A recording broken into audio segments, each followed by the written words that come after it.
শেখ হাসিনা যতদিন ভারতে থাকবে ততদিন সেই দেশের সাথে বাংলাদেশের সম্পর্ক স্বাভাবিক হবে না বলে জানিয়েছেন জাতীয় নাগরিক পার্টি এনসিপির উত্তরাঞ্চলের মুখ্য সংগঠক সার্জিস আলম।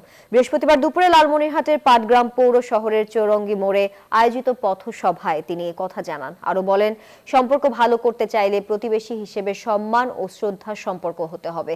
এছাড়া সীমান্তে ভারতীয় এজেন্টদের এবং সাধারণ নাগরিকদের ঠেলে দেওয়ার অপচেষ্টাকে চক্রান্ত বলে মন্তব্য করেন তিনি। জেলার বিভিন্ন উপজেলায় একাধিক পথসভা ও লিফলেট বিতরণে অংশ নিয়েছেন সার্জিস আলম। দেশের সার্বভৌমত্বের প্রশ্নে বিন্দুমাত্র আপোষ নয়। যে কোনো ধরনের পুশিং এজেন্ট পাঠানো, এগুলো আমরা আমাদের দেশের বিরুদ্ধে চক্রান্ত মনে করি।